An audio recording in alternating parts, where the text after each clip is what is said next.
Pemerintah dorong Pemda komitmen selesaikan penataan tenaga non-ASN untuk 2025 dan berita ini dikutip oleh Detik News. Sebelum kita lanjut ke informasi berikutnya, jangan lupa untuk klik subscribe ya Bapak Ibu, karena channel ini akan memberikan informasi tentang pendidikan P3K dan juga CPNS 2025. Kementerian Pendayagunaan Aparatur Negara dan Reformasi Birokrasi bersama Kementerian Dalam Negeri atau Mendagri mendorong komitmen para pemerintah daerah dalam penyelesaian tenaga non-aparatur sipil negara atau non-ASN. Langkah kolaborasi pemerintah pusat ini dilakukan dalam mempercepat penataan tenaga non-ASN yang merupakan amanat Undang-Undang Nomor 20/2023 tentang ASN. Selain dengan Mendagri, Kemenpan RB juga mendorong Badan Kepegawaian Negara atau BKN untuk semakin proaktif dalam penataan non-ASN. Jaringan yang dimiliki Kemendagri dan BKN hingga ke daerah-daerah diharapkan bisa mempercepat penataan tenaga non-ASN ini. Salah satu langkah yang sudah diterapkan untuk penataan ini adalah seleksi pegawai pemerintah dengan perjanjian kerja 2 tahap. Namun langkah ini masih menemukan beberapa kendala yang harus diselesaikan secara kolaboratif. Menpan RB Rini Widiantini menjelaskan pemerintah sudah membuka kesempatan luas bagi tenaga non-ASN untuk ikut dalam seleksi P3K tahun 2024. Menurutnya, pemerintah dan DPR RI sudah berkomitmen dalam penataan ini. Pemerintah bersama DPR RI sudah berkomitmen menyelesaikan tenaga non-ASN yang sudah terdata dalam database BKN. Seleksi P3K tahap kedua ini harus dimaksimalkan sebaik mungkin, tegas Rini dalam keterangan tertulis di hari Selasa kemarin.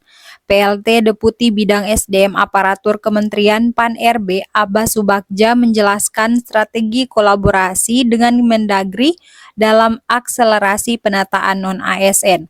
Pertama adalah penguatan komitmen pejabat pembina kepegawaian pemerintah daerah dalam penyelesaian tenaga non-ASN yang terdata di dalam database. Aba menerangkan kolaborasi ini bisa mendorong PPK atau kepala daerah untuk bisa mengoptimalkan kebijakan penataan tenaga non-ASN dalam hal ini, yakni optimalisasi pada seleksi P3K di tahap 2. Kami mendorong dan memastikan PPK Pemda untuk memberi kesempatan tenaga non-ASN mendaftar dan mengikuti seleksi P3K di tahap 2, tegas Aba. Pemerintah juga ingin memastikan PPK Pemda melakukan pengangkatan tenaga non-ASN yang mengikuti seleksi tahap 2 menjadi P3K atau P3K paruh waktu, serta memastikan PPK Pemda menyediakan anggaran untuk P3K maupun paruh waktu. Instansi pemerintah dihimbau untuk memastikan data sesuai dengan kebijakan seleksi tahap kedua pada 4 jabatan pelaksana yang tersedia. Pelamar P3K 2024 dapat melamar pada jabatan pengelola umum operasional, operator layanan operasional, pengelolaan layanan operasional atau penata layanan operasional.